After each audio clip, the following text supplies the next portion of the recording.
Hey everyone, back here again with Mrs. Ross for Mrs. Ross Does Math. Today is part 2 of lesson 23. This is our second day of one-step equations.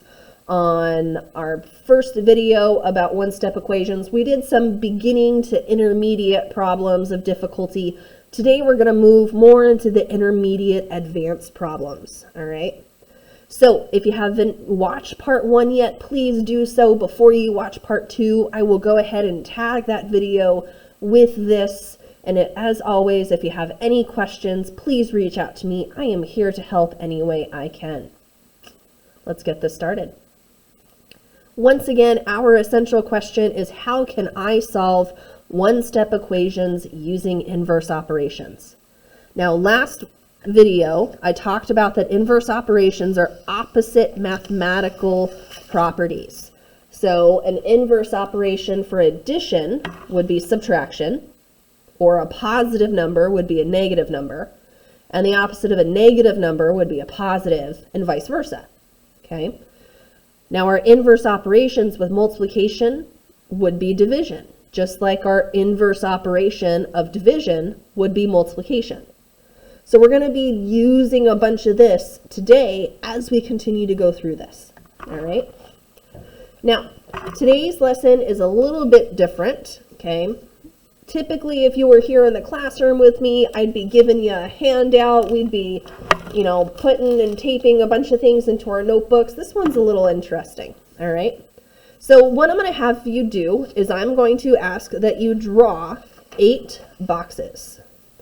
And I'm going to zoom it out, and it's going to look like this. Hopefully you can see this here.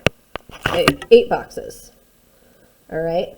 Now, mine takes up a good portion of the rest of my page, and we've got that there. Okay, so keep that in mind as you're drawing this. Now, we are going to go through and work through these 4 problems today as our warm-up. Now, we have 4 different math properties: addition, subtraction, multiplication, and division. So that's why we've got the 8 total boxes. Because for each one of these math properties, there's a step that we have to take, and then we're going to solve the problem. All right? Now, I'm going to go ahead and rotate my page here, and hopefully this doesn't mess things up too much. All right? Bear with me here while I adjust the camera. Okay. And feel free to pause this video if you need to and are not quite yet done with drawing this, because I'm going to go ahead and get started. All right. Now, when we're working with addition or positive numbers, our first step is that we want to subtract the constant, aka the number, on both sides of the equal sign. So we are going to write that down. So subtract the constant, aka the number, and remember we're using the pound sign or the hashtag sign for number now, on both sides of the equal sign.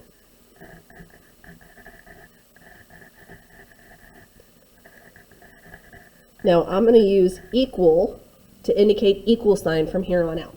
All right. So what this means, if I have my problem, x plus 3 equals 7, remember we draw our line down the middle first, down our equal sign, to separate out what's our extra number that we need to get rid of. And it says subtract the constant or the number on both sides of the equal sign. Well, the number I want to subtract is that positive 3. So I'm going to minus 3 from this side, and what I do to one side, I do to the other. Now my 3's happen to cancel out, and now I'm left with x is equals to 4. You got it. So this would be our final answer. X equals 4.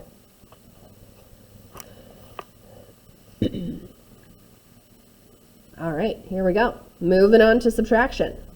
In subtraction, what do you think our step's going to be?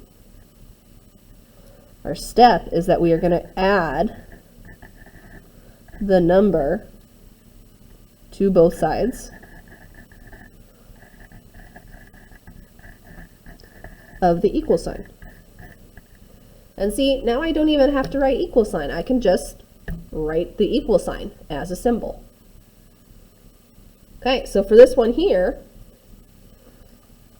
I'm going to draw my squiggly line down the middle.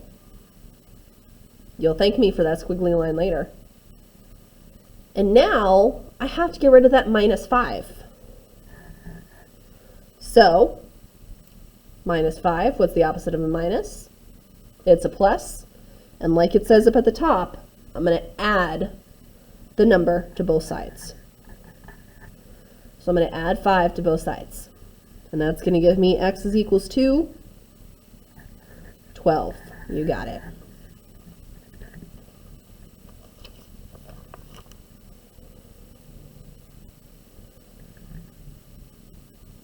All right, here we go. Multiplication. What do you think? Oh, left off the dot up top. What do you think we're going to do on our multiplication step? With multiplication, we want to get rid of the number that's attached to our variable. And in this case, this is called the coefficient. The number in front of a variable, when it's attached to it, is called a coefficient. So this 4 is a coefficient, and that's what we want to get rid of. Now our opposite of multiplication is division. So I'm going to divide both sides of the equal sign by the coefficient. And I'm going to put in parentheses the number attached to the variable. There we go.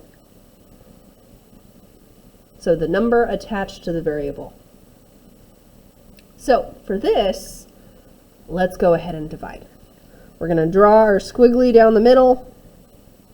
I now have 4x equals 12. The number we want to get rid of is that 4, and we're going to divide it. So I'm going to draw some division signs, not just on one side, but on both sides. And now that's going to give me x is equals to 3. You got it. Perfect. Now, our final section, division. Okay, division. What do you think is our opposite of division? What's our inverse operation to division? Perfect. It's multiplication or multiplying. So my step is that I'm going to multiply both sides of the equal sign by the number in the denominator. And remember, that denominator is the bottom number in a fraction. So the denominator in the problem x over 5 equals 5 is this 5 down here in the bottom, in the denominator of our fraction. So let's draw our little squiggly line to separate these out.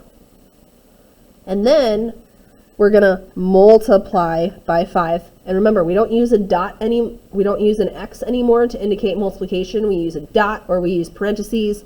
I'm going to use a dot here, and I'm going to use a dot over here. So now my 5's here cancel out, and then I get x is equals to 5 times 5, which happens to be, you got it, 25.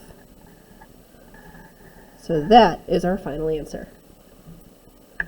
Now for today, we are going to be diving into our assignment. And once again, these are medium to